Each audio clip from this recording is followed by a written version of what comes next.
Now that we have all the edges ironed down neatly,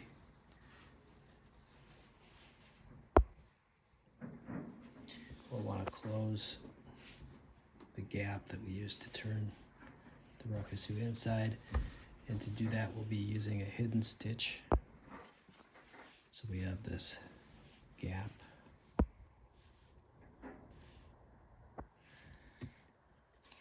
and with a thread and a knot ready to go, we'll come in between the fabric to hide that knot, and then come up right at the edge of where we want to start our hidden stitch.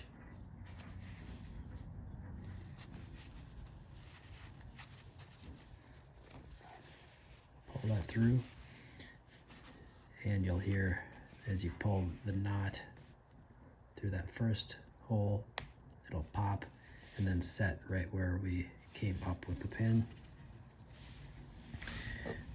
The hidden stitch is going back and forth between the two pieces of fabric from one side to the other as we go forward, back and forth. But on this first one, and we should also note that when we're doing the hidden stitch, we'll want the result fabric to hang over the back. So we don't want to do a hidden stitch where we end up having the back visible. But for this first back and forth, we should go once up and then back again to get a little extra reinforcement. So we're starting on this side, cross over to the other, and make sure you're not coming through the back side. Come up.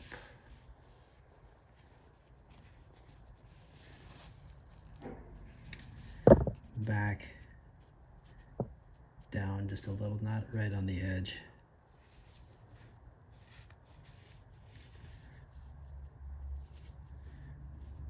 Back the same distance.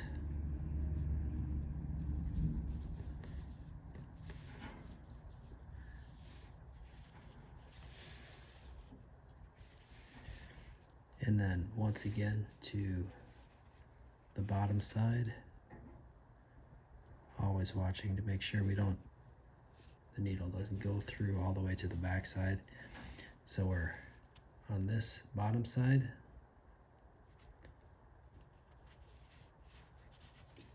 Pull that through, and then the hidden stitch continues on, alternating sides. So we go in the top, down a little for a little bit of a distance here.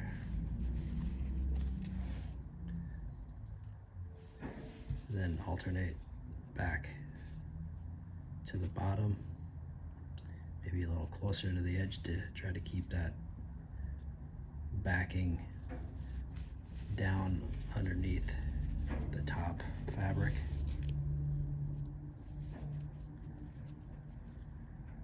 So back and forth, one stitch at a time.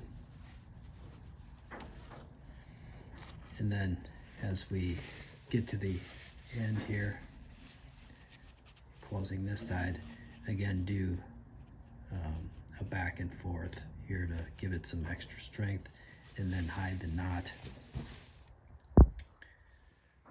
From here, this is the hidden stitch side, so we'll actually want to fold that in on one of these corners that we choose. So basically we're bringing in 3 corners like this. So the Rakusu case right now is inside out. We'll be turning it right side when we're done, but again, this hidden stitch section right here will avoid wanting to have that, up up here or here, because it doesn't have quite as much of a clean edge to it. And for the hidden stitch that we do for this, completing these corners here, once you have everything lined up, and you can choose say this corner or this corner to be your flap that folds down, depending on which one looks nicer. But here we